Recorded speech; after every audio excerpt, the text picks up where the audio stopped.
Boa tarde a todos e todas. Então, damos início à nossa segunda sessão da nossa 10ª Escola de Verão. Hoje, sobre o primeiro tema é paisagens nos campos e nas cidades. Então, nós vamos contar com nossas 3 professoras. Então, eu queria apresentar, em primeiro lugar, a professora Maria Luísa Porto, que é graduada em História Natural por essa universidade, com mestrado em Botânica por essa universidade, doutorado em Ecologia Vegetal na Universidade Ulm, na Alemanha, e pós-doutorado em Metodologias de Avaliação Ambiental na Universidade Técnica de Munique. Ela é professora pesquisadora dessa universidade, também fez um MBA em Perícia, Auditoria e Gestão Ambiental, e tem trabalhado na área de ecologia das paisagens, zoneamento ambiental, vegetação, comunidades vegetais, restauração de áreas degradadas. Muito obrigado por estar aqui. Em segundo lugar, a minha colega Vanessa Marques, ela tem doutorado em Ciência Política pela Universidade Autônoma de Barcelona, com mestrado em Integração Latino-Americana pela Universidade Nacional de La Plata, e pós-doutorado em Ciência Política por esta universidade, é professora do Programa de Pós-Graduação do Departamento de Sociologia da Universidade Federal do Rio Grande do Sul. Atualmente ela é professora adjunta do departamento, coordena o Grupo de Pesquisa de Sociologia Urbana e Internacionalização das Cidades e trabalha também no Grupo de Democracia Participativa, Sociedade Civil e Território da URGS. E ela tem trabalhado nas áreas de Sociologia Urbana, Novos Atores das Relações Internacionais, Cidades, Movimentos Sociais, Participação Cidadã. Eu agradeço muito a senhora estar aqui. E a professora Adriana Kovarik, que eu queria de público agradecer, foi ela que é responsável, no início do ILEA, por montar todo o nosso sistema de comunicação visual, o logo, e foi muito importante para que o ILEA pudesse chegar aonde chegou. Muito obrigado. Ela é graduada em Comunicação Social pela PUC do Rio Grande do Sul, com especialização em Comunicação e Marketing, e pela Escola de Alta Direção e Administração da Universidade de Barcelona, na Espanha, com mestrado em Comunicação e Semiótica pela Universidade do Vale do Rio dos Sinos, e doutora em Planejamento Urbano Regional pela Faculdade de Arquitetura da URGS. Ela é professora adjunta da Faculdade de Biblioteconomia e Comunicação, e ela coordena esse fantástico programa de extensão Caixola, Clube de Criação da Fabico, que foi responsável pela implantação do ILEA e por várias outras áreas da universidade. E ela tem trabalhado, então, nas áreas de publicidade, propaganda e comunicação visual urbana. Agradeço muito a sua presença. Então, nós começamos pela professora Não tem problema. Boa tarde, senhoras e senhores, colegas e alunos. É um prazer voltar a conversar com um público que frequenta a Universidade Federal do Rio Grande do Sul, porque no momento estou um pouquinho afastada por aposentadoria. Mas sempre é um prazer trazer alguns conhecimentos que durante toda a vivência nossa aqui acumulamos. E com colaboração de N colegas e alunos de pós-graduação e de graduação. Eu vou trazer algumas mensagens que acredito que sejam bastante interessantes para o momento sobre a área ambiental e a conexão da área ambiental com outras N áreas do conhecimento. Então, eu selecionei dentro das temáticas a ecologia de paisagem e a ecologia e a paisagem cultural, que faz parte desse contexto agora. E a ecologia de paisagem é vista como uma nova maneira de abordar a ecologia, novos pensamentos, ou para outros autores que publicam relativamente inúmeros trabalhos, é uma nova ciência. Então, realmente, esta nova ciência, que eu já estou absorvendo como tal, ela é uma ciência com bases experimentais e epistemológicas, que para muitos ecólogos do passado é uma surpresa, né? Mas é dentro dessa visão que nós vamos atingir os anseios de soluções ambientais no momento. E por isso eu achei que o tema seria muito adequado para isso. E dentro dessa figura inicial eu coloquei o que nós chamamos uma paisagem natural e uma paisagem cultural. E dentro dos conceitos de ecossistemas, vamos me adaptar aqui, a questão é aqui embaixo. Isso, paisagem natural, paisagem cultural, né? E nós também, dentro dos conceitos de ecologia, é um ecossistema natural e simboliza nessa figura, né, nesse quadro muito conhecido, um ecossistema construído, né? Porque nós temos ações humanas aqui, que interagem com o natural.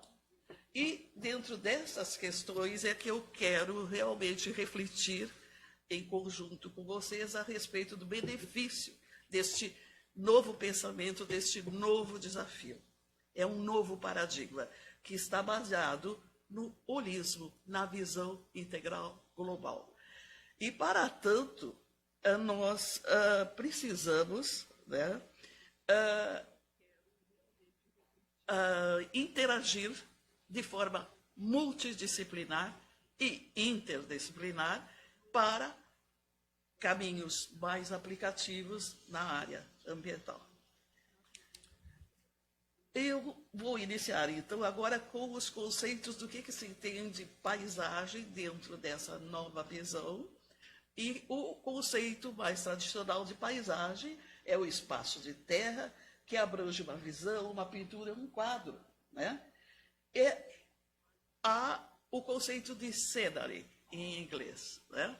Esse é o conceito geral de paisagem, mas paisagem, ecologia de paisagem, que é a tradução correta, vem de definições que foram esclarecidas pelo grande cientista Troll, que na realidade esse cientista tinha a formação de geógrafo. Então ele tinha a visão de land, de terra, de espaço. Então, na língua alemã, nós temos o nome Landschaft, que é uma conotação geográfica de land, de terra. E Landschaft, em inglês, que nós temos a versão, que é a tradução que significa ecologia de paisagem, é landscape, né? Então, é essa a origem do termo ecologia de paisagem. E tem uma conotação muito grande e uma ligação muito grande com a geografia. E Alexander von Humboldt, que foi o nosso grande naturalista, anterior a esta proposição de ecologia de paisagem, ele já tinha a visão global das questões da natureza. E ele definiu, né, que essa paisagem seria de total caráter Erdgegend, quer dizer, as características totais de um espaço de terra, né? Então, essa visão dos naturalistas migrou para a visão moderna, né, integrada, de N questões da natureza, para o que chamamos hoje de ecologia de paisagem. Então, Troll, no ano de 1968, porque ela começou a ser desenvolvida teoricamente depois de 1960, e com o grande desenvolvimento, a ecologia de paisagem, a partir da década de 1990. Então, em 68, o nosso geógrafo Troll já dizia, é um estudo total, integral, de uma determinada área, considerando o complexo efeito entre as biocenoses, quer dizer, as paisagens bióticas, e as relações com o meio, encontrando-se essa organização em um determinado padrão de distribuição em diferentes ordens de grandeza. Então, as escalas que nós focalizamos, as temáticas, são muito importantes na solução dos problemas que virão na área ambiental. Então, isso depende da escala que nós estamos visualizando. E tudo isso foi evoluindo.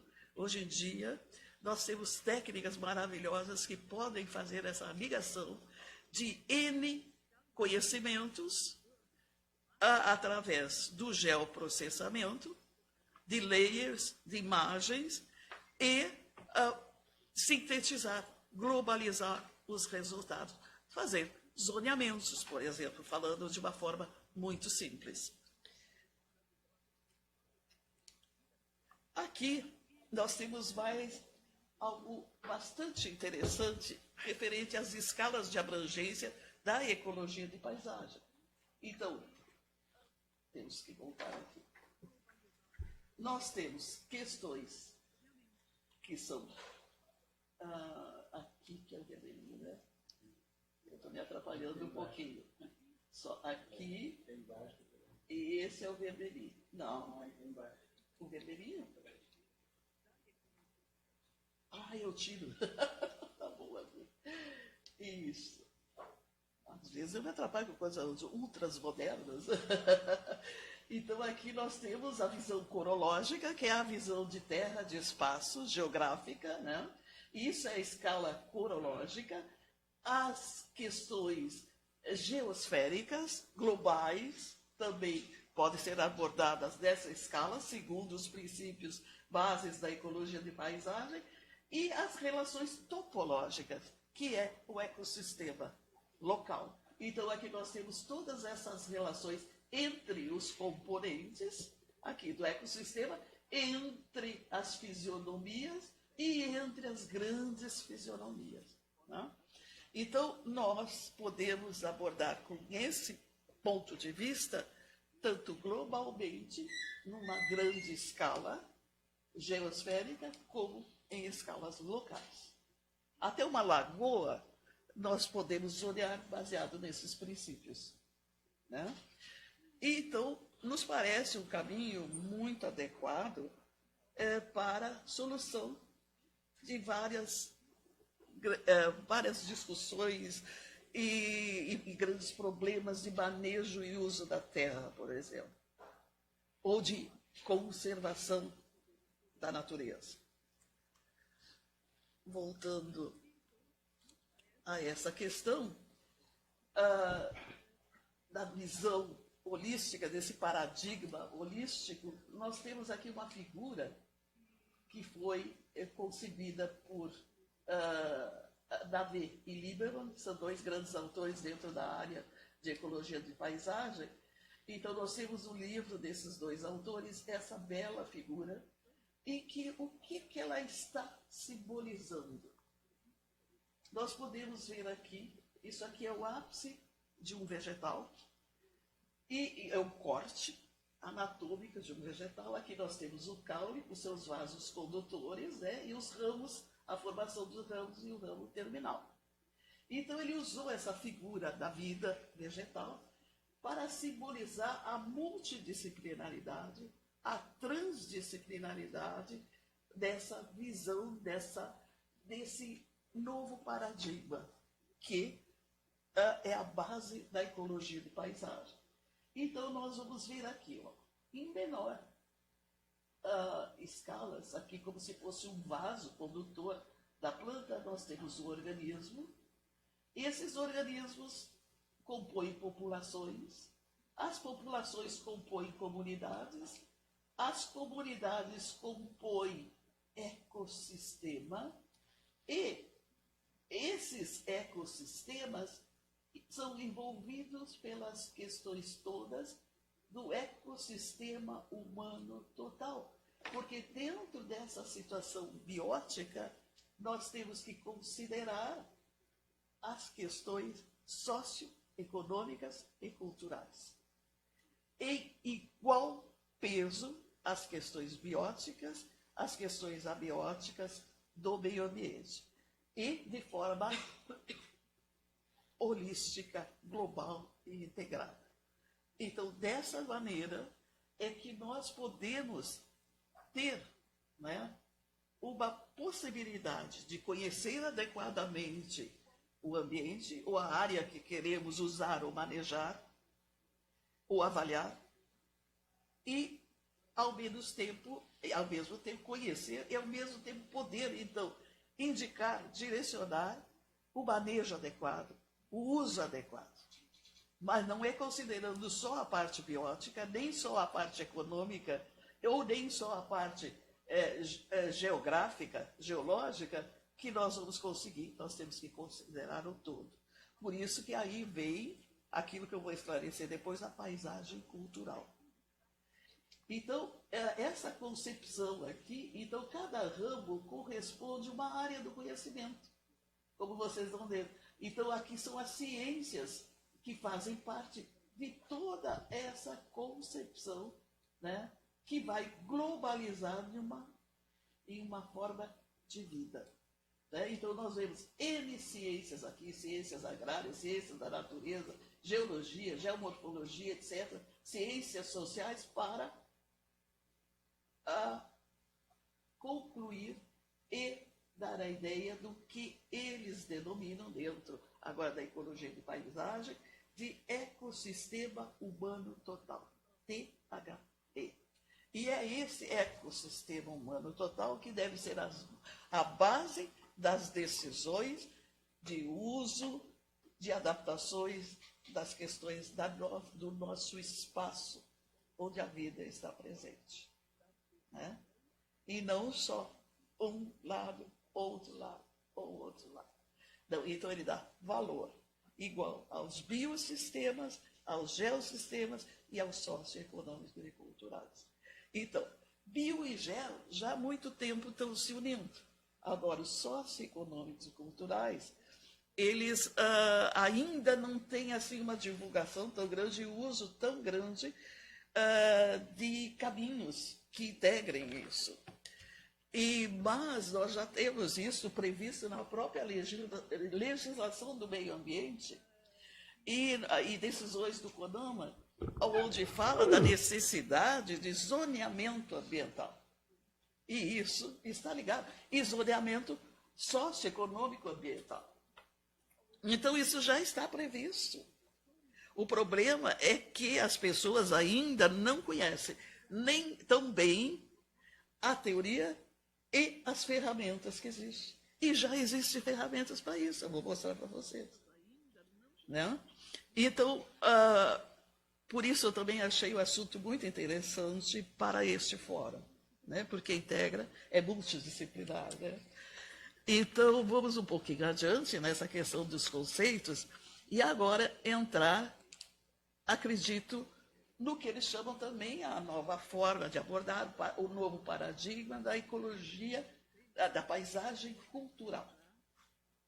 Então, a paisagem cultural, eu até vou ler para fixar bem a questão, é determinada como resultante da ação da cultura ao longo do tempo, modelando-se através de um grupo cultural, a partir da paisagem natural, gerando um conjunto único em permanente evolução.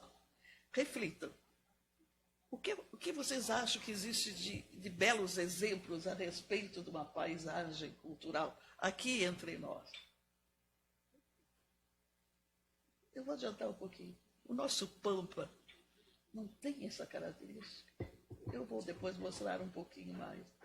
Assim como várias outras questões que nós temos. Mas é que o Pampa também é uma questão que hoje em dia está trazendo muita polêmica ambiental, devido à grande modificação que ele está sofrendo em vista dos anseios econômicos. Né?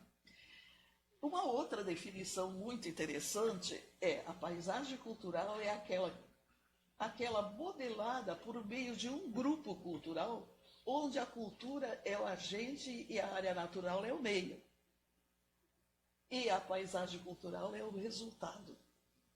Então, nós temos que ver isso como um todo. Eu não posso só ver o bichinho, eu não posso só ver o homem. Né? Eu tenho que integrar as questões dentro. E a paisagem é a síntese da situação. Vamos aqui. Aqui nós temos mais algumas questões que revelam o quanto isso é bastante recente dentro da visão ecologia, da ciência ecologia. E a ecologia de paisagem mais recente ainda. Então, nós temos várias iniciativas a respeito da paisagem cultural, mas por parte das ciências humanas, por exemplo. As questões da Unesco, o IFAM, né, que é o nosso Instituto Histórico Artístico Natural, colocou paisagem cultural como um novo mecanismo de proteção do patrimônio. Né? Então, o patrimônio é um bem, é um bem. Agora, a natureza em si, a biodiversidade também deve ser considerada um bem, por isso que ela está sendo incluída agora em paisagem cultural, como um compartimento, aliás, é como uma parte da ecologia, aliás, da paisagem cultural. Então, nós temos algumas iniciativas já nesse sentido, mas mais dentro da visão humana. A integração com a visão da vida, né, selvagem, aí é muito mais recente. Mas agora a Europa está saindo da frente e tendo esses critérios como prioritários e fundamentais. Que eu acho que o meu próximo slide traz alguma coisa. Depois, o finalzinho é que eu tenho mais uns dizeres ali que falam sobre o quanto a Europa está usando isso como ferramenta para suas decisões complexas na área de uso dos espaços. Né? Então, aqui nós temos essa figura que caracteriza muito bem o que é abordado como paisagem cultural, aquela que reconhece a importância histórica e memorial da paisagem, que se formou com a interação do homem e o lugar. Então, o homem é uma resposta do lugar. O lugar está praticamente adaptado à presença do homem, desde que seja respeitado aquele espaço necessário para o equilíbrio ambiental do natural. Agora, no momento que eu começar a construir edifícios, aqui, que não é a origem da coisa, no momento que eu plantar outras culturas bastante estranhas para a região, em grande quantidade, eu posso fazer com que essa grande biodiversidade, esse grande patrimônio natural, acabe sendo descaracterizado. Mas da maneira que está, mesmo com a presença do homem, nós temos este em equilíbrio. Eles se adaptaram a uma convivência. Então, é dentro desta visão que nós temos que refletir.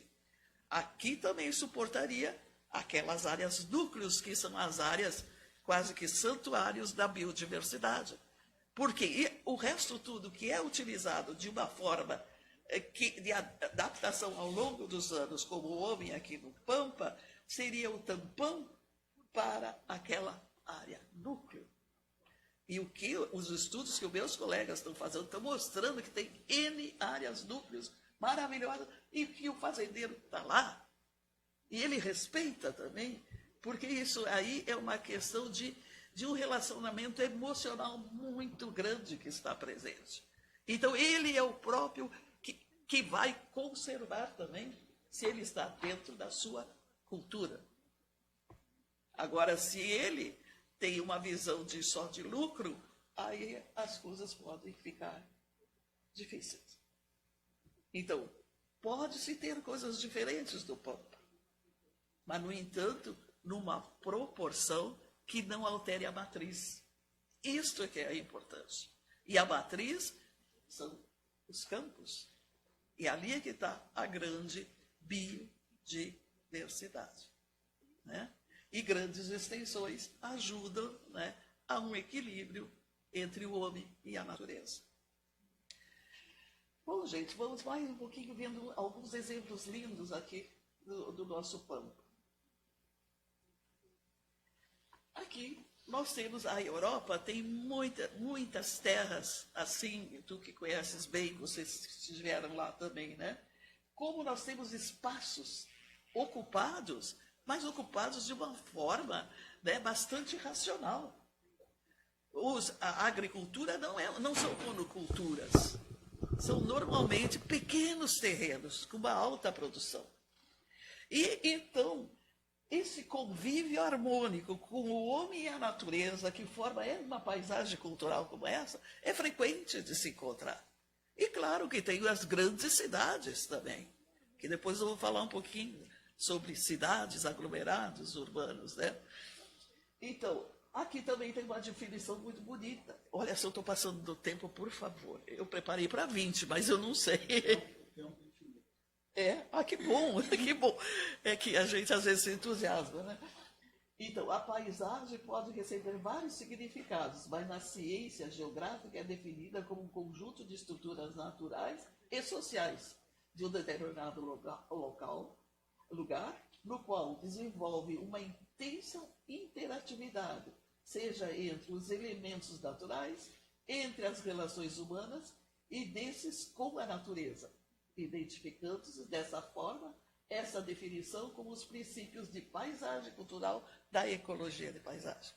Entenderam? Então, a ecologia de paisagem é um novo ponto de vista, a nova ciência, que inclui a paisagem cultural. E essa paisagem cultural, pelas ciências humanas, já estava sendo muito focalizada, e muitas ações, e agora dentro das ciências da natureza está se integrando a questão com o rótulo paisagem cultural.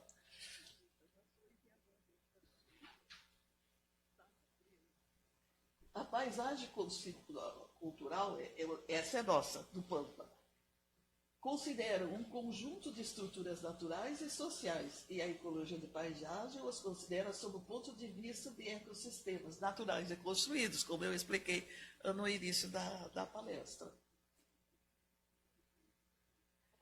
Agora, quais são os elementos, né, que caracterizam uma paisagem cultural?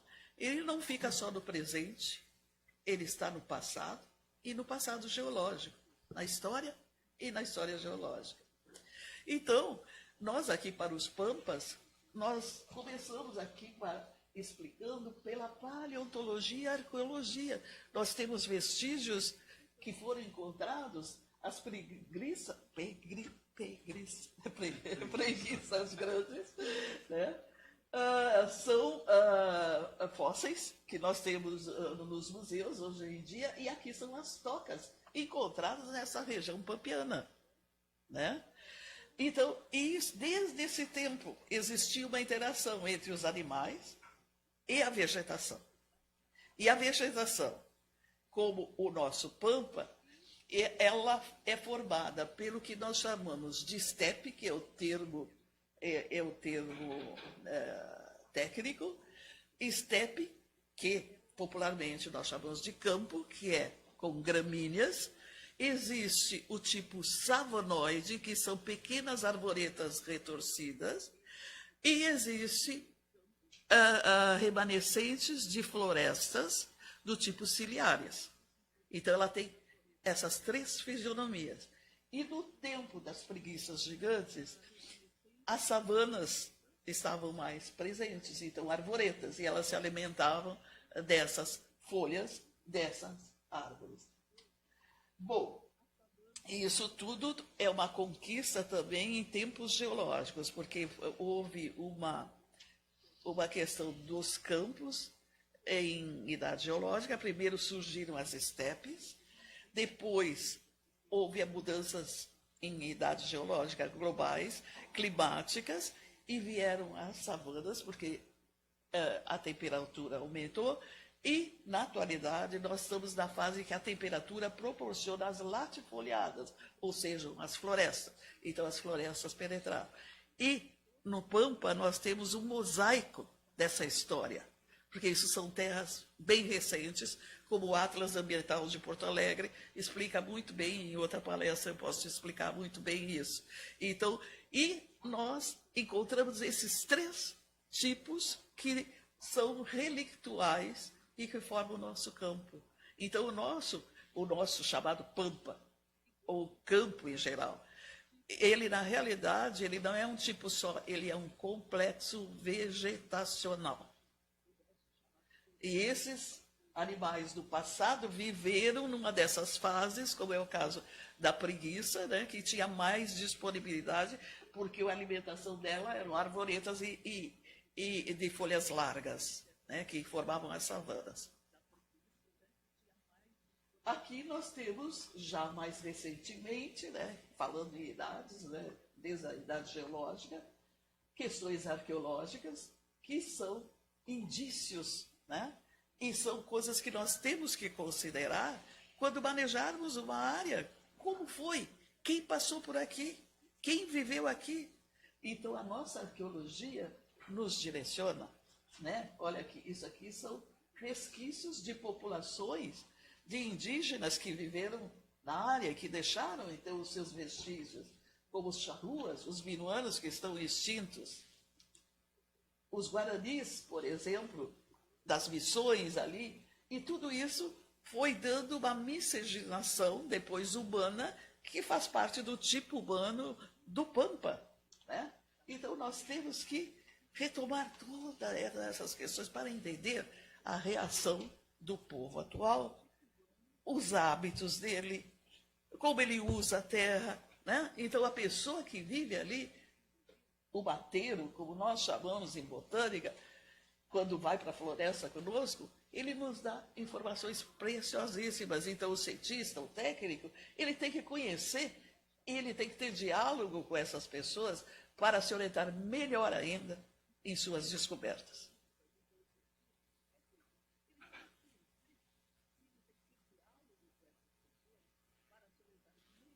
Aqui, aí, também nessa área tão dinâmica e tão agora pesquisada por nós, o que houve também? Aí vieram os colonos, portugueses, espanhóis, né, que colonizaram aquelas áreas. Aí trouxeram seus hábitos, seus costumes. Suas casas, muitas vezes o interior das suas casas eram decorados com coisas que vieram da Europa, né? E começaram a produzir coisas, né?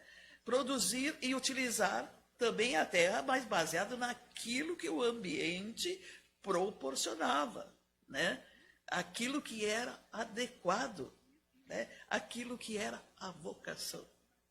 Porque é muito importante o que nós chamamos de vocação das áreas a serem utilizadas. Então, através dessa visão, tu vai chegando à questão, a vocação é essa. Porque aí até o humano, se vem de uma área florestal para o Pampa, ele pode sofrer até com depressão, porque ele não se localiza no meio.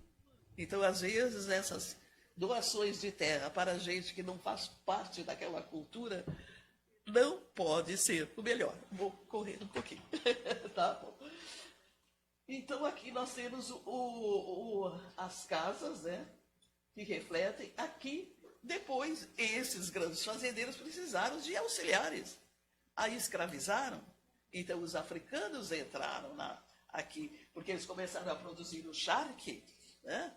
E assim por diante, e também suas casas, a sua família, para o apoio à sua família. Então, houve a miscigenação com a escravidão, também vinda na África. E os hábitos, né, os costumes, a tradição, a música do gaúcho, tudo isso é um reflexo dessa cultura adquirida, né? Aqui eu tenho alguns exemplos só, né? Inclusive algumas danças nossas, lembro danças portuguesas, né? Danças espanholas, mas tudo se adaptou e está convivendo harmonicamente. E aqui eu tenho um belo exemplo, isso aqui é uma resposta... desculpe. É que eu me mexo tanto, eu sou um pouco inquieta. Então, que eu estava falando, né? Então, os hábitos e os costumes é um reflexo, então, de toda essa questão cultural, e isso tudo deve ser levado em consideração ao querer se manejar, ao querer se usar um espaço de terra nessa região, ou conservar, né? Aqui a música também é um reflexo, né? A própria criação de gado é um hábito das pessoas, dos humanos que moraram em áreas abertas, onde existiam cavalos selvagens e outras coisas. Então isso aqui foi evoluindo. Agora tem as melhores raças por aqui, né? Mas nós tivemos os selvagens. E na Europa, por exemplo, nas áreas abertas do sul da Alemanha, onde a grande produção também é de criação de gado de leite, os homens também usam roupas de couro, assim como os nossos gaúchos têm detalhes nas suas roupas de couro, né? Então, tem até em outros continentes alguma similaridade, porque isso tem muito a ver com o comportamento dos humanos em áreas abertas, não em mata, né? Em áreas abertas. Aqui, por exemplo, outro elemento da paisagem são as casas construídas, que foram as estâncias, as fazendas do Pampa, as próprias construções nos núcleos que tem urbanos, cidades como Bagé, lembra Portugal, e a biodiversidade da fauna e da flora é um compartimento natural em uma paisagem cultural. Então, ele é um bem em cima do qual se formou tudo isso. E aqui eu tenho alguns exemplos da nossa diversidade biológica, da parte vegetal, da parte animal, que eu vou passar rapidinho por causa dos campos, porque no futuro eu posso dar uma palestra específica sobre isso. Então, olhem só, desde a beleza, a grande utilidade para o pastoreio, a beleza, e como plantas medicinais, já nós temos uma maravilha econômica à nossa disposição. O chá ali da Marcela. Eu me curo muito com Marcela quando eu tenho algum probleminha. E olha os nossos principais animais. E aqui? O que é Porto Alegre, então, já que o assunto também falaria cidade? Então, o município de Porto Alegre é uma paisagem cultural ou uma paisagem humanizada? Em termos de ecossistema, a gente diz, Porto Alegre tem ecossistemas naturais e ecossistemas construídos, que são áreas de aglomerados urbanos são construídos. Mas, em termos de paisagem cultural, ela, com todo esse aglomerado de construções, não se caracteriza, porque ela já perdeu aquele contato direto com a origem, né? Mas as suas periferias, né, como o Lami, como áreas que ainda tem na zona sul de cultivo, de agricultura, ali a identidade ainda permanece. Então, dentro de uma cidade grande, como Porto Alegre, Rio de Janeiro, pode ter ilhas de paisagens culturais, né? E isso a Unesco respeitou e consagrou ali a região do Cristo Redentor como uma paisagem cultural e é monumento da Unesco.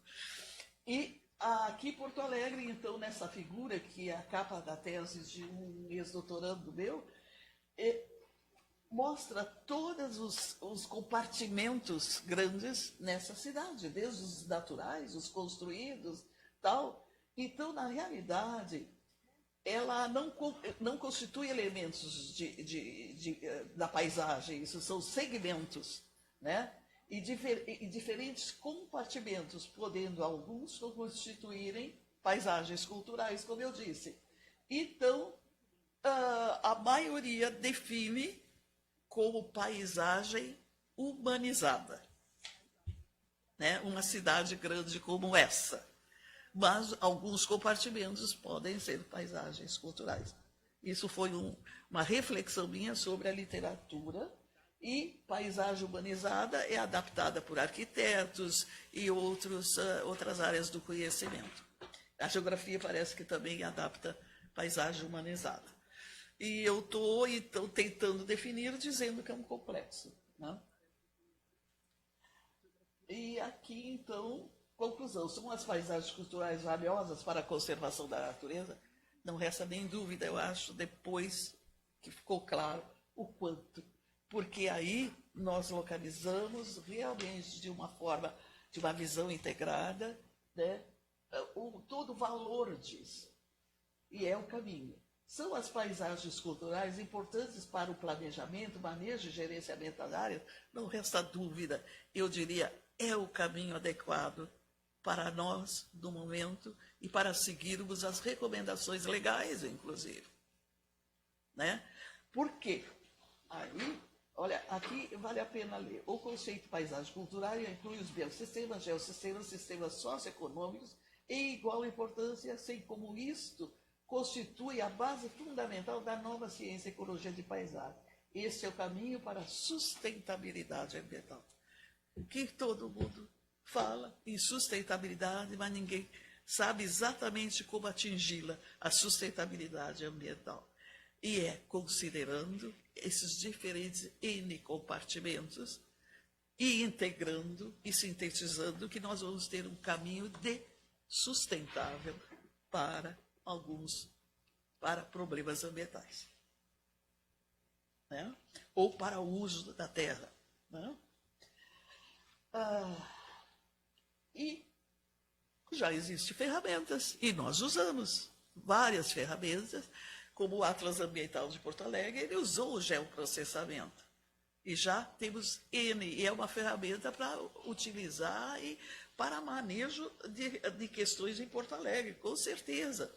E aqui, se o Pampa, né, se nós fizéssemos alguma coisa para o Pampa, nós poderíamos... Opa, o que eu fiz? Volto. Aqui embaixo. Nós poderíamos usar, né, técnicas de geoprocessamento, que é a sobreposição de temas cartografados em cartas, né? Então, nós poderíamos botar aqui vegetação, fauna, questões socioeconômicas, questões hídricas, etc., etc. Então, sobrepor e fazer o que nós chamamos de mapa síntese, que é da sobreposição disso. Então, nós temos os zoneamentos das situações adequadas ou não adequadas para uso, plantio, conservação, etc. Né?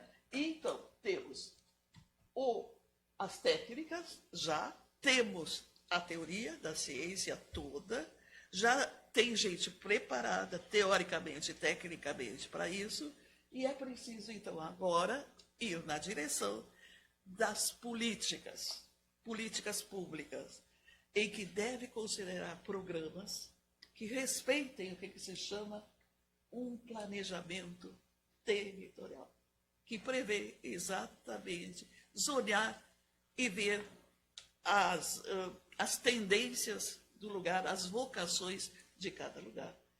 E na vocação desse lugar está o homem que trabalha, e que ele trabalha, e todo o passado que está presente, toda a biodiversidade presente nessa área. Muito obrigada. Espero que tenha ficado claro. Desculpe que eu não estou acostumada a falar em... Professora, muito obrigado. Muito agradecido. Então, agora passando à professora Vanessa Marques, da Sociologia. Eu também consigo.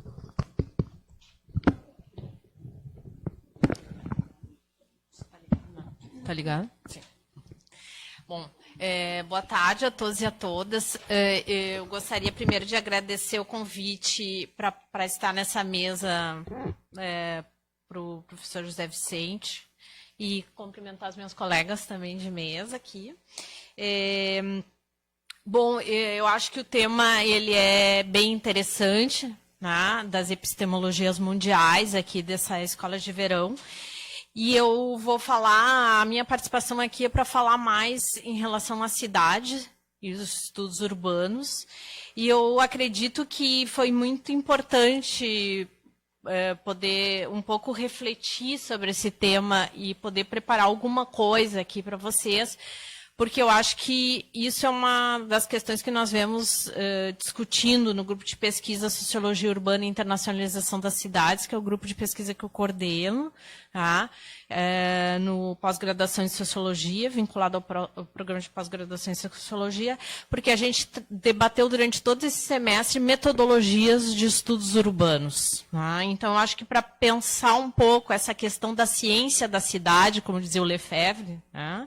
Eu acho que a gente tem que refletir, de alguma forma, desde o nosso lugar, tá? Desde Porto Alegre, desde o Brasil, e desde a América Latina. Tá?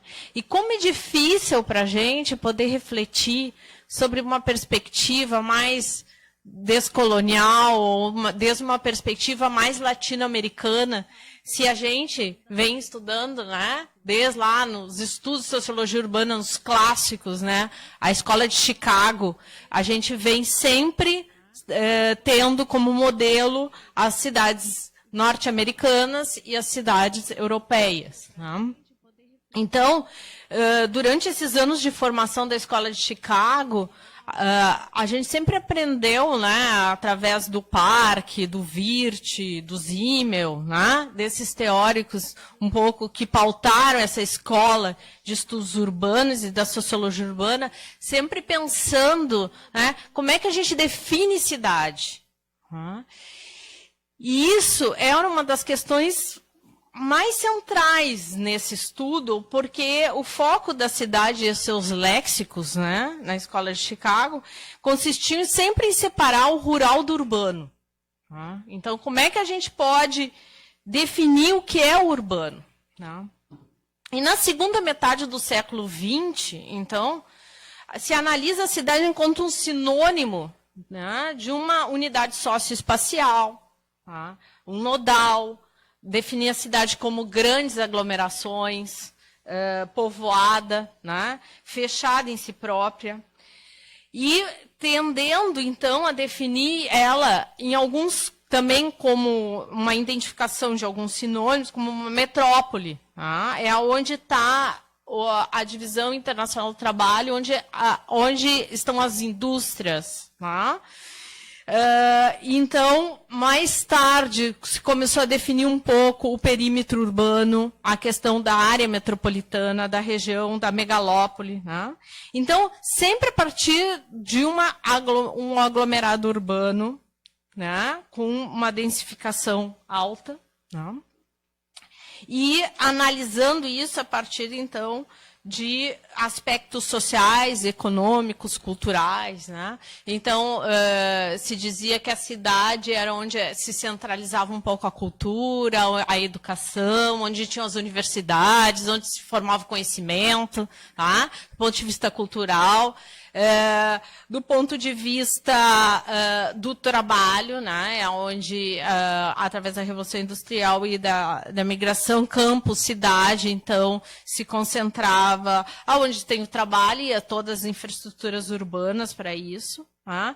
E onde se tinha, como Castells dizia na questão urbana, por um lado a produção da atividade industrial, e, por outro lado, a questão dos sistemas de valores, que foi muito pautado pelo modernismo e principalmente pela arquitetura moderna. Né? Então, a gente pode ver que nas grandes cidades existe um certo tipo de construção modernista, né?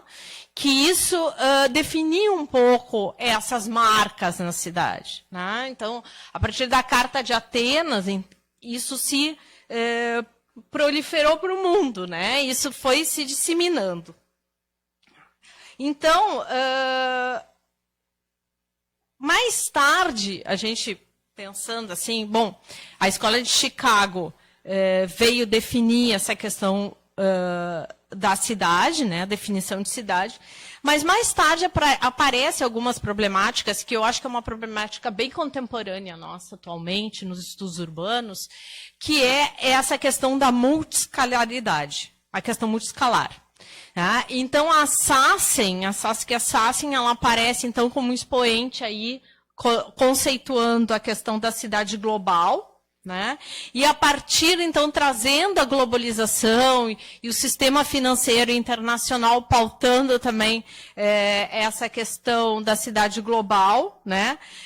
Como superior ou como neutralizador do lugar.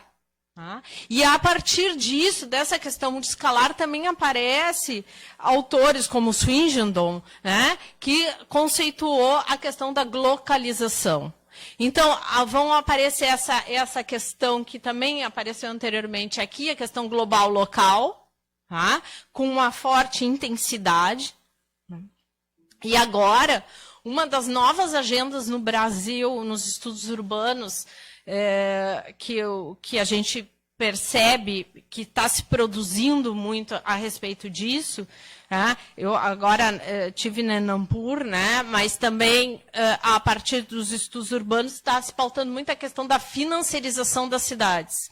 E a financiarização das cidades, a questão da mercadoria, a questão do avanço do sistema financeiro internacional e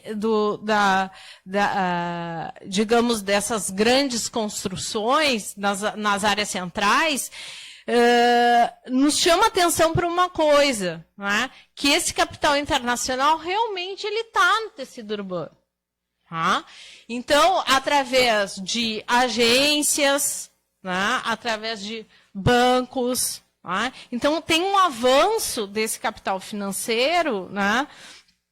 Que a gente pode tentar entender ele, né? E poder pensar essa ciência da cidade identificando os agentes. Tá? Então, quando a gente está pensando lá que agentes estão dentro dessa área, a gente não pensa só nessas questões das pessoas que estão vivendo naquele local, mas também quem está agindo ali naquele território. Né? Então, a questão global, ela aparece como superior ou neutralizador no lugar, e ela atua de alguma forma, né? Esse capital, esses agentes atuam para modificar essa cidade. A gente vê, por exemplo, Porto Alegre, né? A terceira perimetral aqui, que a gente vem para o campus, né? Muitas pessoas que vivem na Zona Norte pegam ela foi financiada pelo Banco Interamericano de Desenvolvimento.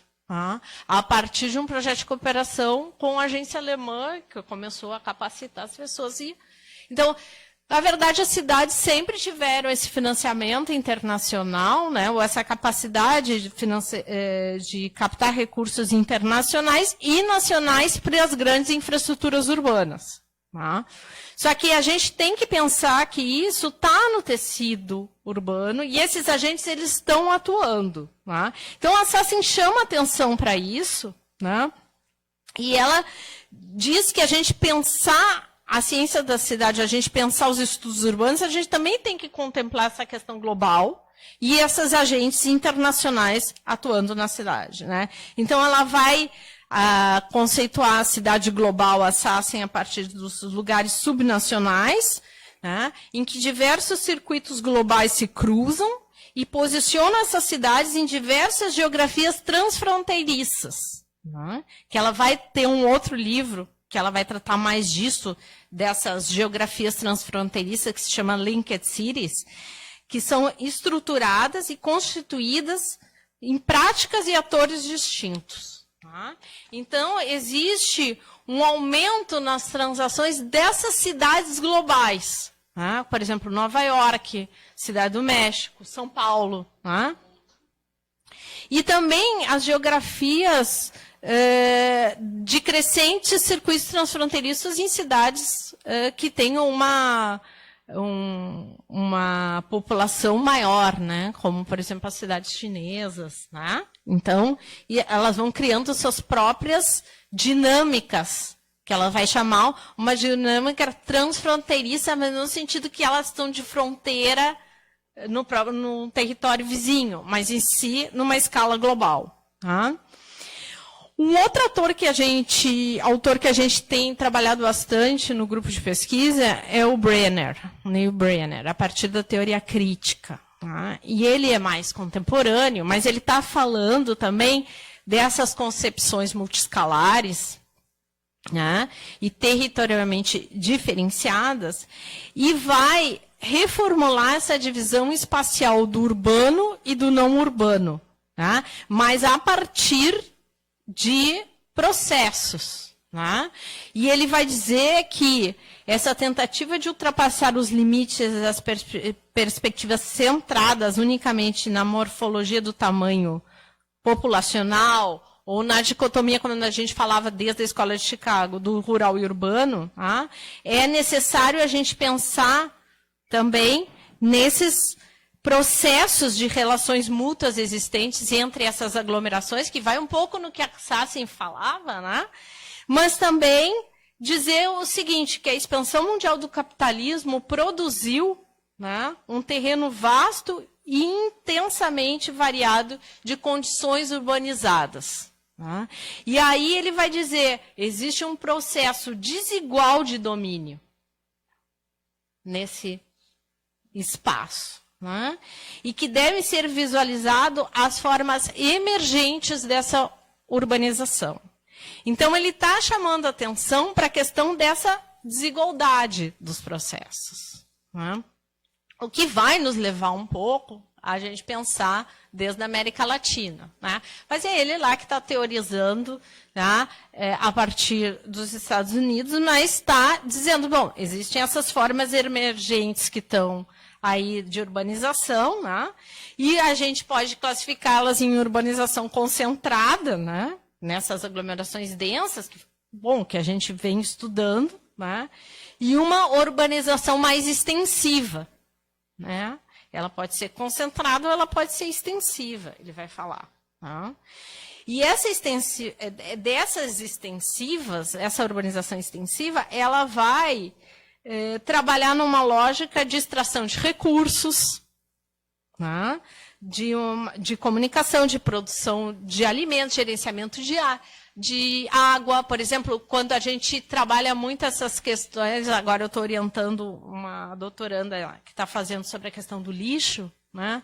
A gente pensa que o lixo é sempre uma questão extensiva. Né? Ele vai para a área metropolitana, se negocia, existem agências entre municípios, né? Muitas vezes ele não fica na cidade onde ele é produzido. Né? Então, isso também exige a gente pensar nessas infraestruturas, né? Não só no local, mas essas fronteiras, elas são muito de fluxos. Né? E é isso que a gente está analisando hoje para pensar a metodologia do urbano. Né? Existe um fluxo contínuo entre essas fronteiras e que a gente pode dizer, bom, daqui a Porto Alegre, ali já é Viamão, bom, mas tem coisas que se conectam, tem pessoas que vivem de um lado e de outro, né? Tem questões que são comuns a esses municípios. Então, como é que a gente vai pensar essa questão espacial, né? Ou essa questão dessa urbanização? Bom, por outro lado, a gente vê que as cidades, se a gente pensando, né, bom, vou trazer isso, as cidades latino-americanas e brasileiras, elas vêm crescendo desordenadamente, né? Então existe, de certo, um caos urbano, tá? Ou seja, verticalizando cada vez mais e concentrando essa verticalização em áreas que não poderiam ser verticalizadas, né? A gente está vendo, por exemplo, como a Orla, né, aqui de Porto Alegre. Tá? Então, tem certas áreas assim, de proteção ambiental ou que deveriam ser cuidadas. Né? Então, as cidades elas vêm crescendo, né, dessa forma desordenada. Mas como é que a gente pode pensar desde o sul global, né, esses estudos? Tá? Então, existe aqui, né, a gente falou do Brenner, né, dessa perspectiva teórica e metodológica de pensar essa questão da exclusão, né, do domínio desigual. Tá? Mas também aparece uma outra abordagem que a gente tem trabalhado bastante, que é da Jennifer Robinson, que ela é da UCL, é uma sul-africana, e ela pensa desde o sul. né? Então, ela está pensando nessa renovação urbana comparativa, mas não de estudos comparativos entre cidades, tá? Muitas vezes, mas de conexões e de fluxos que podem aparecer intra-cidades. Ou seja, como é que eu posso comparar um bairro de uma cidade com outra cidade, mas que necessariamente eu não tenho essa característica de pensar a cidade comparada com a outra, né? Ela tem questões que, de fundo, que a gente pode avançar teórica e metodologicamente para a compreensão desses processos urbanos contemporâneos, né? Mas considerando a experiência da diversidade das cidades. E eu acho que essa palavra diversidade é muito nossa. É muito do contexto latino-americano. Tá? Então, nessa direção, a Robinson ela propõe essa agenda revitalizada e experimental, né, que incentive essa comparação geograficamente mais ampla, né, dentro dos estudos urbanos. Né? Então, ela vai dizer que existe uma espacialidade das próprias cidades, a sua multiplicidade, a sua diversidade e as suas conexões. Né? E para a compreensão espacial desses espaços, né, a gente pode pensar em mapas alternativos dessas causalidades para a gente pensar, talvez, uma cartografia como uma forma de método ou produto, né, desses estudos urbanos. Né? Então, ela vai pensar nessa extensão física, né, que o Brenner já falava, né, nessa circulação de fluxos e talvez em uma escala menor. Uma outra questão aí que eu acho que é importante quando a gente vai falar dos estudos, quando a gente está falando, bom, mas a gente está falando em território, em planejamento, e como é que a gente pode falar numa escala de pertencimento? Tá? Que eu acho que essa palavra é bem interessante. Como é que eu penso que a cidade é minha? Né? Como é que eu posso influenciar nela? E eu acho que o Lefebvre, quando ele trabalha com direito à cidade, né, ele trabalha muito no sentido de pensar a cidade como um direito coletivo ou como um direito à vida urbana, né, como a gente pensa. Então, o Lefebvre também trabalha com esse sentido do pertencimento, se a gente for interpretá-lo, né, e pensar também que eu acho que isso teria que estar dentro dessa metodologia também, quando a gente for pensar nessa questão da cidade. Como é que a gente pode pensar uns processos participativos nela, como pode ensaiar uma cidade utópica, né? Como pode se apropriar dos espaços públicos, como a gente pode pensar coletivamente. E aí, eu acho interessante a gente conectar o Lefebvre com a Jane Jacobs, né, para refletir sobre esses processos de compreender a cidade. Né? E a Jacobs trabalha também numa escala micro. Né? Ela vai dizer, bom, mas para compreender a cidade, né, eu tenho que usar da indução, primeiro ela vai dizer isso, raciocinando do particular para o genérico, em vez do contrário. Então, como a gente pode ver muito que nos estudos urbanos se faz aqueles macroprojetos, aqueles planos, que muitas vezes, bom, vou fazer um planejamento da cidade, muito numa visão mais técnica, sem contemplar esses microprocessos que vão acontecendo na cidade. Que a Jacobs vai dizer, bom, mas então por que a gente parte do particular e vai para o genérico? Por que se faz ao contrário? Nos estudos urbanos. Né? Então, a gente pode pensar em pequenas coisas que estão acontecendo no território, e passar isso, então, para uma escala maior. Então, concluindo aqui, não vou me alongar muito, mas a gente pode dizer que existe ainda, mesmo vindo da Escola de Chicago, essa dicotomia rural-urbano, que a gente, para pensar essa questão da paisagem, a gente tem que pensar nisso. Tá? A gente, nessa definição de cidade, na questão multiscalar, e com direito à cidade e a questão do pertencimento. Mas como é que a gente pode pensar o urbano latino-americano, uma teoria que contemple tudo isso que a gente falou, mas que muitas vezes vem de autores que a gente trabalha desde o norte global. Então, eu acho que cada vez mais a gente pode, através da nossa escala local, né, da cidade onde a gente vive, pensar nisso. Tá? E aqui a gente... eu vou pensar... Eu pensei em 3 pontos que eu acho que são importantes para concluir. Tá? E eu vou pensar desde o lugar da pesquisa que a gente desenvolve aqui na URSS, que é sobre o 4º distrito, o olhar dos atores sobre o bairro Floresta, e também do projeto de extensão que eu estou coordenando, que se chama Mulheres e Cidade. Tá? Então, a gente pode pensar, primeiro, em relacionar o macro e o micro, né, que eu acho que isso é uma das questões que está na agenda dos fóruns internacionais, dos congressos internacionais ISA, LASA, tem se debatido muito, os nossos fóruns aqui, o Enampur, a SBS, a RAM, agora que aconteceu semana passada, todos esses fóruns que a gente no grupo vem participando, produzindo textos e tal, isso está sempre na agenda desses grupos de trabalho que trabalham em cidade. O macro e o micro. E a questão multiscalar. Né? Como é que a gente contempla esses agentes? Tá? E nas cidades brasileiras, a questão da financiarização é uma questão que está na agenda, tá? O avanço do capital nas cidades, tá? A desigualdade nas cidades latino-americanas, principalmente as brasileiras, isso é o tema. Tá? E como a gente pode pensar em disputar a manutenção dos direitos adquiridos e de uma certa inovação que nós fizemos no Brasil, tanto dos canais nacionais de participação, como com o Estatuto da Cidade. Né? Então, esses direitos sobre a regularização, sobre a questão da legislação urbana, né? Como é que a gente pode conseguir com que eles sejam mantidos.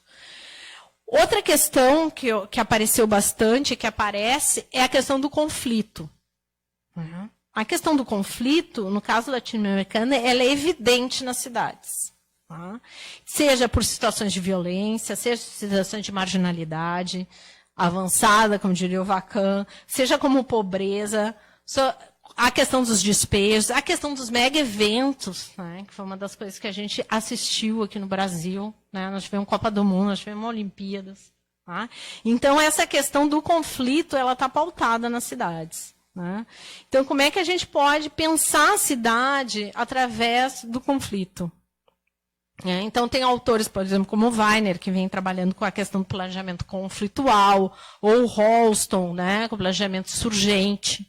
Tá? Então, a gente também tem que aí pensar nessa questão do conflito. E outra questão é essa questão do extrativismo, né? Que eu acho que o Brenner já vinha falando, mas para nós aqui é evidente, né, também, versus a epistemologia do Sul. Tá? Então, como é que a gente pode criar essas nossas teorias pensando, né, como o Arthur Escobar falava, né? Pensar que tipo de pesquisa e quais as práticas políticas que os intelectuais, movimentos sociais, comunidades podem otorgar essa força social a um projeto, né, nosso daqui, né, que leve em conta essa diversidade, respeitando a natureza, o meio ambiente, frente ao avanço dessa questão econômica, né? Então, levar em conta a nossa diversidade a partir de raça, de gênero, né? Dessas questões que estão na cidade. A questão de gênero é uma questão importante. A gente está trabalhando agora nesse projeto de extensão Mulheres e Cidade. Está aparecendo muito na questão dos deslocamentos, do espaço público, da mobilidade das mulheres na cidade, a dificuldade de circular em certos espaços. Tá? Então, as mulheres estão criando medidas criativas assim para poder circular, mas falta ainda a gente pensar em políticas públicas, né, voltadas para isso, tá? E então concluindo, creio que são enormes os desafios e as desigualdades que nós encontramos aqui nas nossas cidades. Então, acho que, para isso, é muito importante esse espaço para a gente pensar mesmo esses elementos, né, e criar uma metodologia para o urbano que leve em conta no centro a questão da epistemologia do Sul. Acho que seria isso. Obrigada. Muito obrigado, professora. Então, passamos agora à professora Adriana Kovarik.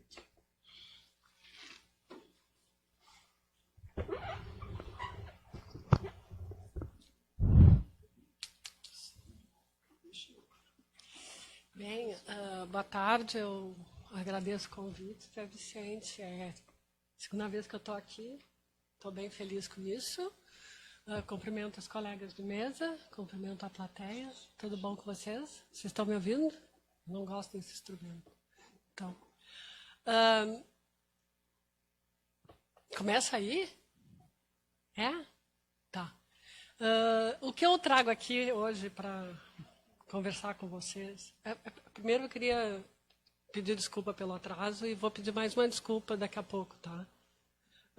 Mas queria só explicar que o Cachola, de maneira alguma, fez o ILEA. Quem fez o ILEA foi o Zé Vicente, vocês, nós que estamos vindo aqui. O que o Cachola fez foi escrever um nome bonitinho, fazer uma identidade visual e ponto. O resto é tudo com esse senhor aqui, tá? E com a gente que está aqui presente. Dito isso, que nem o Zé falou, eu tenho, enfim, eu sou publicitária, venho da área da comunicação, eu tenho especialidade em marketing, fiz semiologia e depois fui fazer planejamento urbano e regional e me levou para um outro lado do mundo da pesquisa, um lado muito diferente desse lado da comunicação que eu sempre trabalhei. Lá eu fiz minha tese de doutorado sobre a percepção da comunicação visual urbana, a partir de duas condições perceptórias, o sujeito a pé e o sujeito de ônibus. Tive que inventar uma metodologia, mas isso que é doutorado, né? Inventar metodologias. Desculpa, defendi ela, etc. e tal, demorou bastante, foram 4 orientadores, porque como eu não era da minha área, né? Eu fui indo. E o ano passado, retrasado, eu acho que foi o ano passado que eu estive aqui, eu apresentei, então, a tese. E aí, quando eu recebi esse convite, eu disse, e o que eu vou falar agora, né? Quando eu apresentei a tese, imediatamente depois eu vi um problema meu de como é que eu vou voltar para a minha área, porque eu fui lá para a área da arquitetura e do urbanismo, que é uma área assim, bem diferente da área da comunicação. Inclusive, o sujeito da pesquisa é um outro, que não, é um outro olhar. Então, este caminho de volta é que eu trago aqui, tá? Na verdade, o que eu faço hoje é dar uma disciplina lá na Fabico, que é uma disciplina eletiva, que tem esses objetivos, por isso que começa aí. O nome da disciplina é um que tinha lá, Seminário de Arquitetura e Comunicação, mas deveria ser Urbanismo e Comunicação. E é trabalhar esses 3 pontos, assim, né? Provocar os alunos a pensar a relação, a compreender os elementos da comunicação e a ver quais são as especificidades, né, das áreas. Nesse sentido, eu montei uma disciplina que pudesse fazer com que os alunos, os meus alunos, os alunos principalmente da área da comunicação, então eu tenho jornalistas, relações públicas e publicitários a fazer isso, pudessem olhar a cidade e descrever a cidade, que é uma coisa que a gente não aprende nos nossos cursos. Como é que a gente vai definir esses elementos e trabalhar? E como é que eu ando para frente? Tu queres mostrar? É embaixo, tem um canhãozinho embaixo. É o próximo. Assim. Este. Tá. Assim, eu montei basicamente esta bibliografia, que é o que eu peço que eles. Que é um pouco o que eu falo e outro pouco eu peço que eles leem. Tem dois textos, que é texto base da disciplina, que é a da Lucrécia Ferrara, que vai trabalhar imagem e imaginário, e o Lynch, a imagem da cidade, que é exatamente a imagem da cidade. E um ponto que eu pude ver, isso não é a tese, isso é tudo que eu li e descartei, tá? É o que eu estou fazendo aqui. Tá? Então, um ponto que é interessante é exatamente essa dualidade que a Ferrara já trabalha há bastante tempo sobre imagem da cidade e imaginário da cidade, onde a gente percebe que o imaginário da cidade é uma maneira de contar a cidade, mas não de acordo com ela própria, e sim de acordo com aquilo que falam dela.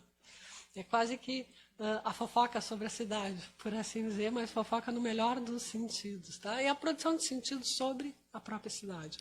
Então, tu tem grandes pesquisadoras, a gente tinha a Pesavento, claro, fazendo isso, tá? Que trabalha com textos que já narram a cidade. Esses textos podem ser tanto jornal, como romance, enfim, tudo aquilo que conta o que é a cidade. E, a partir daí, se tem uma multiplicidade, múltiplos pensamentos e ideias sobre o que é a cidade, e tu acaba tendo um imaginário.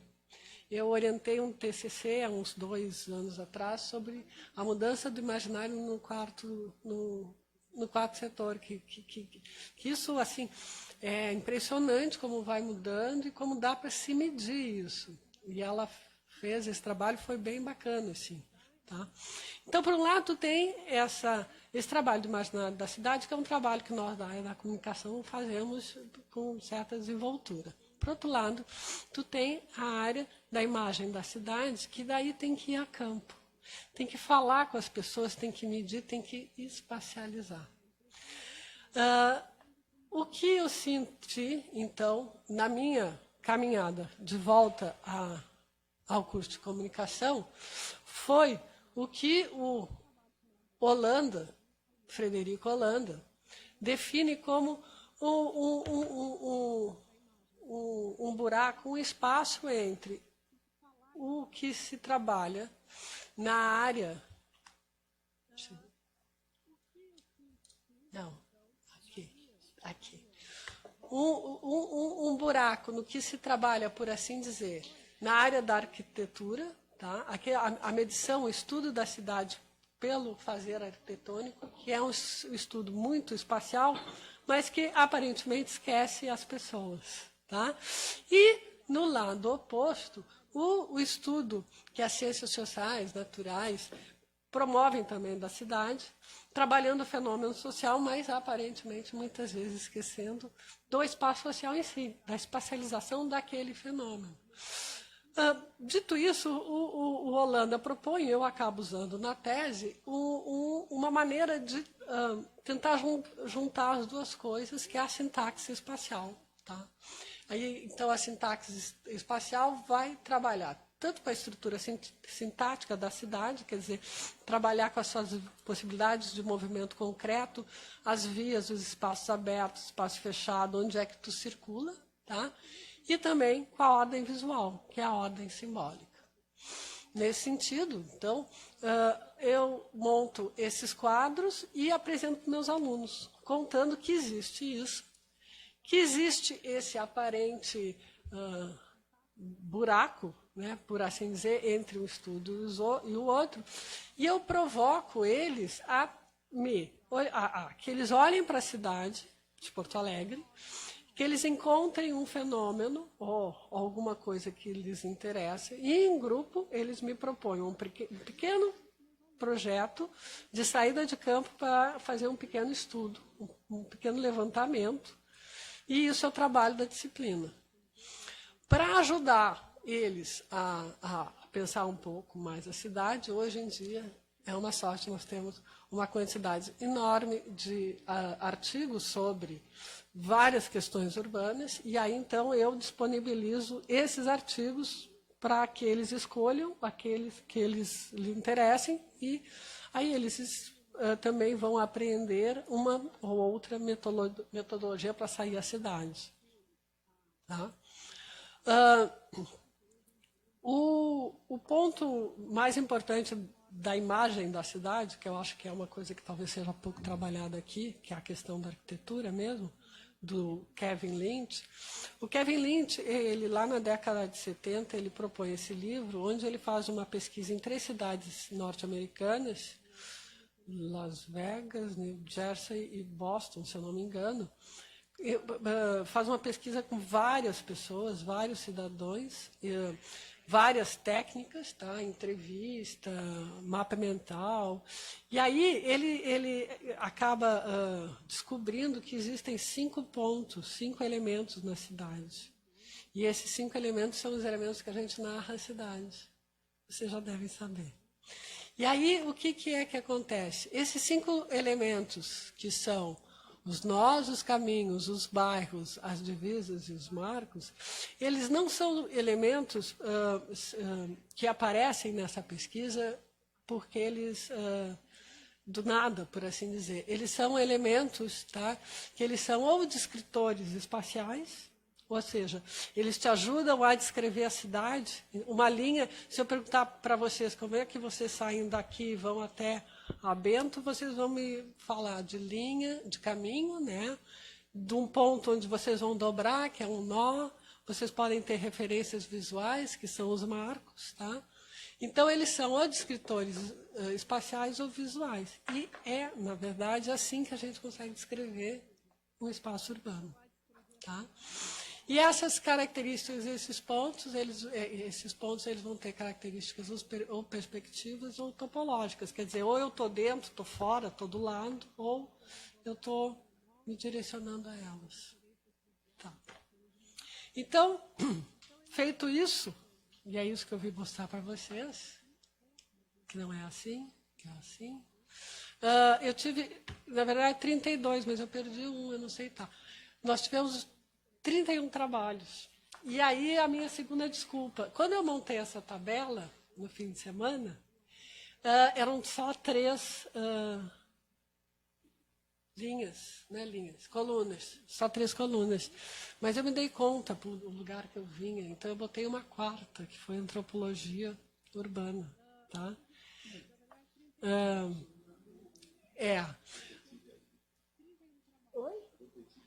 É muito interessante. Então, cada grupo buscou uma coisa. Nós temos muitas coisas aí. Eu tenho todos os trabalhos, não dá tempo para mostrar. São curtinhos, é trabalho curtinho, é disciplina eletiva, né, para fazer, aprender, se divertir, ser bom e discutir, nada mais.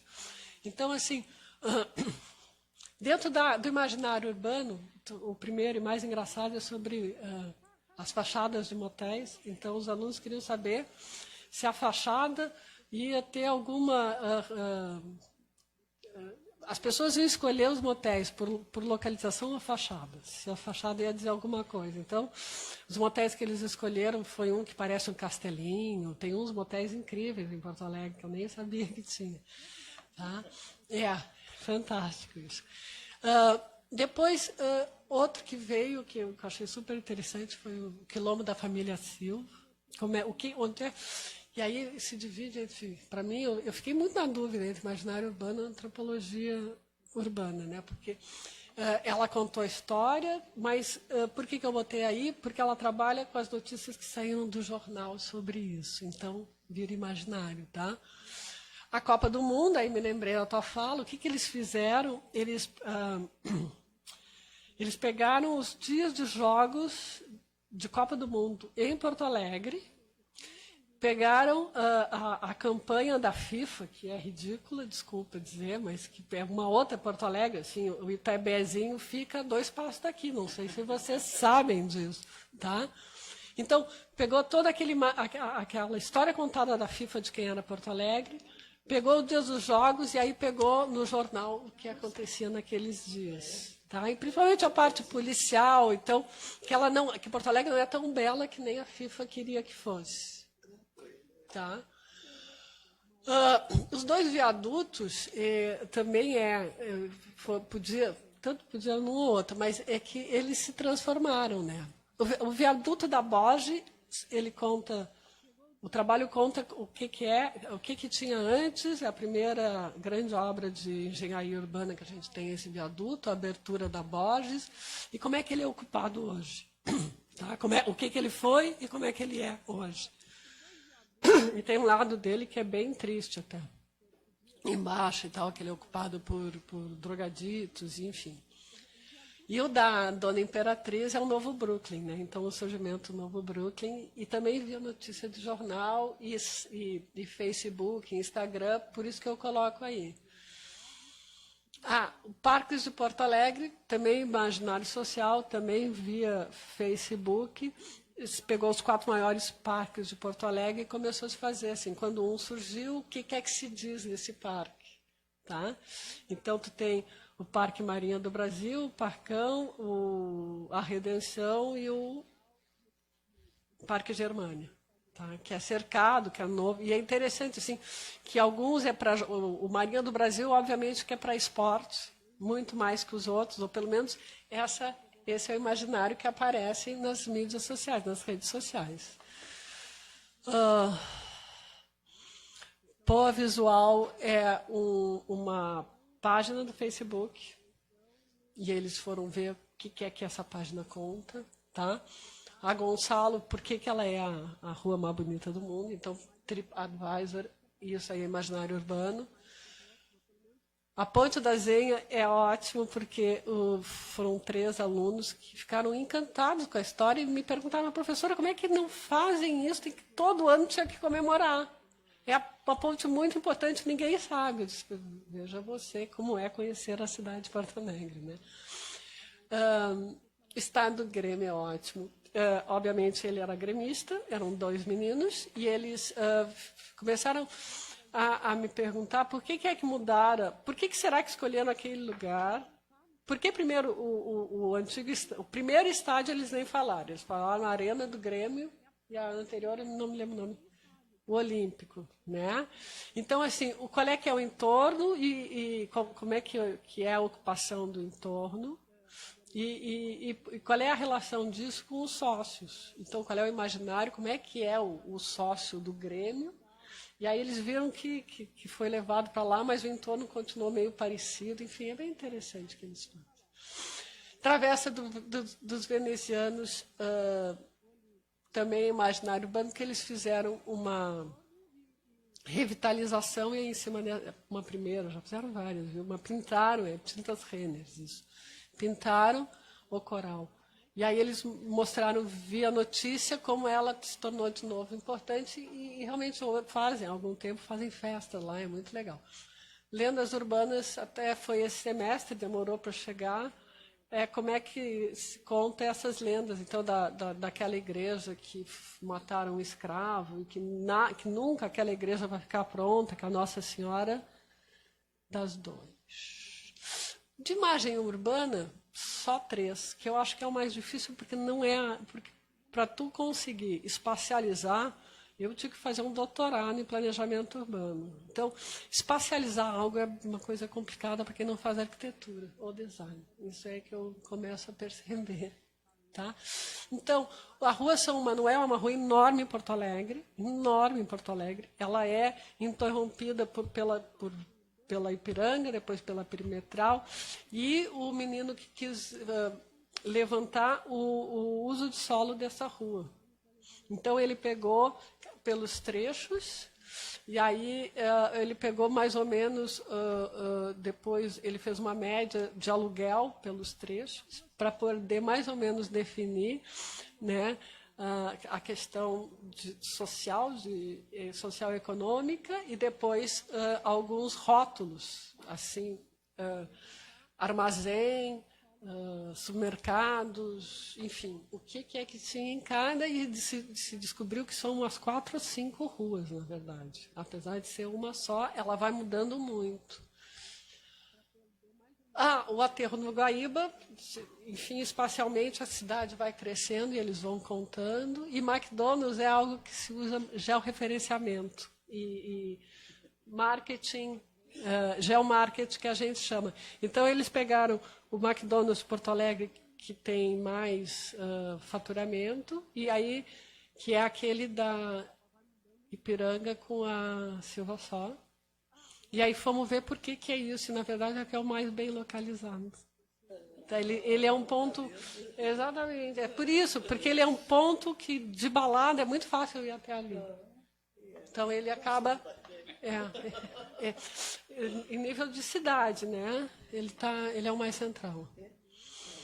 A percepção ambiental ou psicologia ambiental é aquela metodologia que tu vai ter que entrevistar as pessoas, tá? Então, nesse sentido, eles...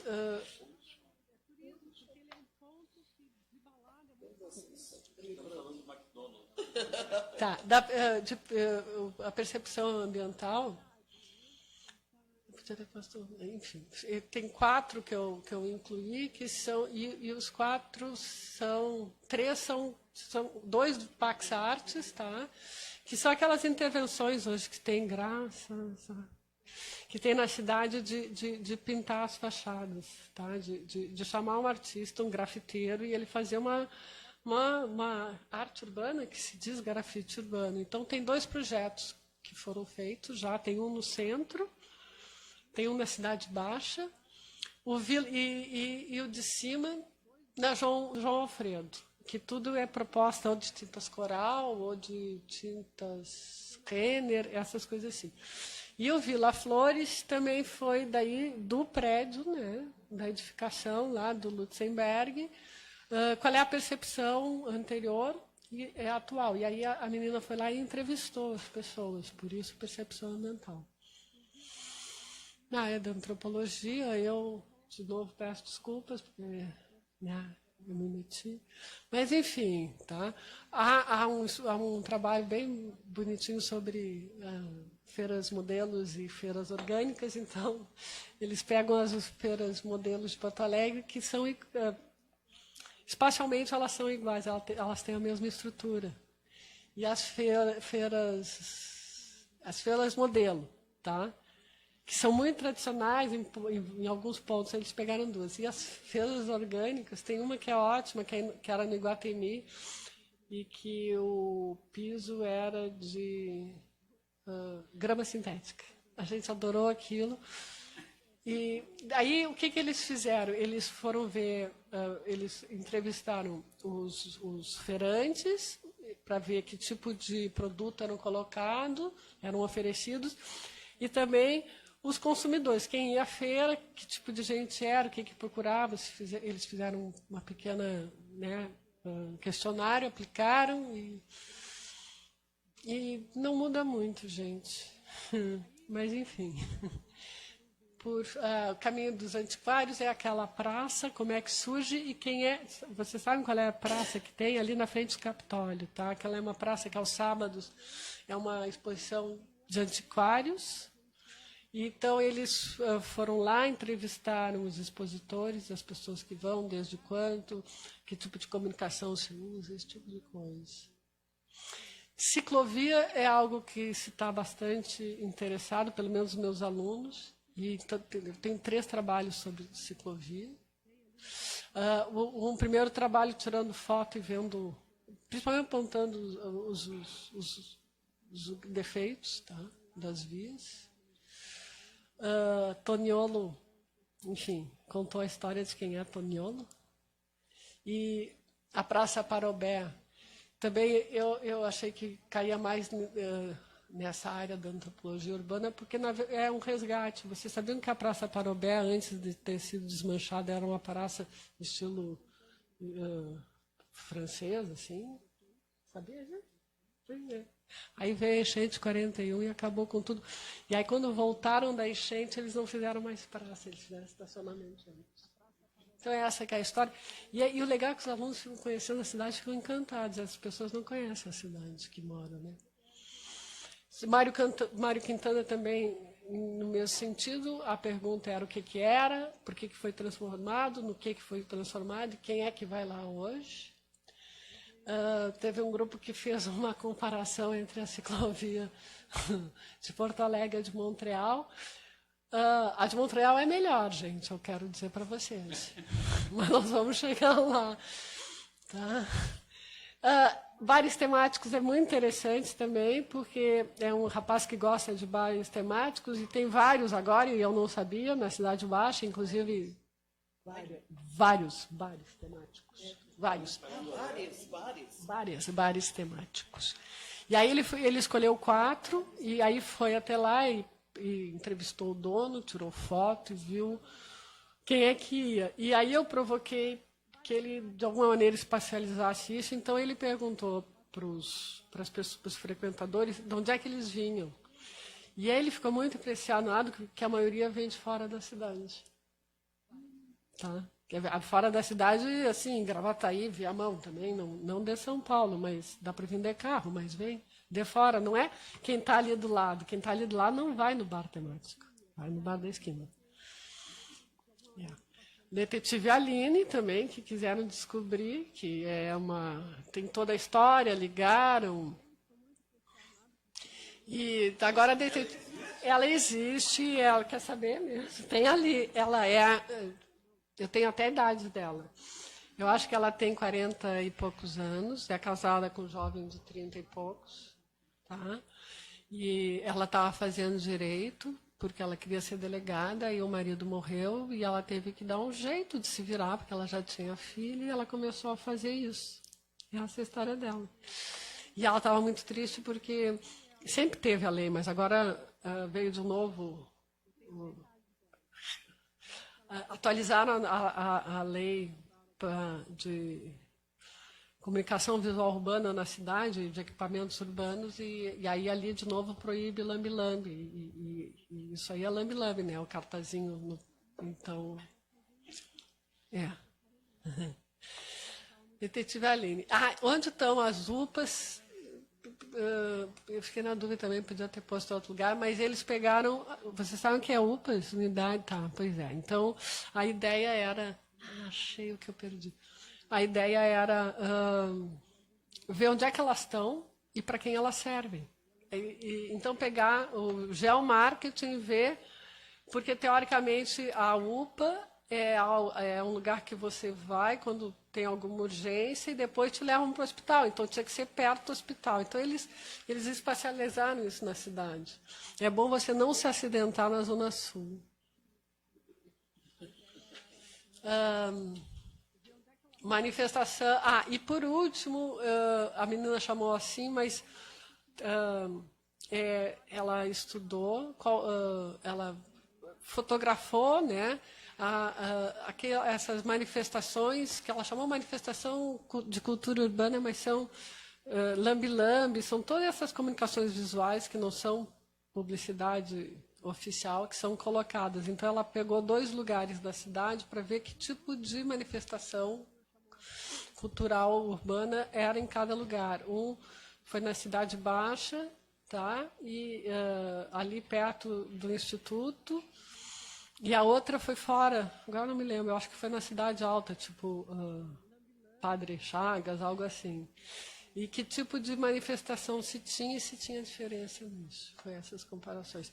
Então, o que eu vim apresentar para vocês é assim, hoje, como é que eu venho trabalhando isso dentro da Fabico, da área da comunicação, buscando trazer para essa área... espacializar os fenômenos, porque é muito complicado trabalhar fenômeno social se a gente não inclui a cidade dentro desse contexto. E efetivamente, a questão espacial ela não delimita, mas ela contribui fortemente para qualquer fenômeno. E é isso. Muito obrigada.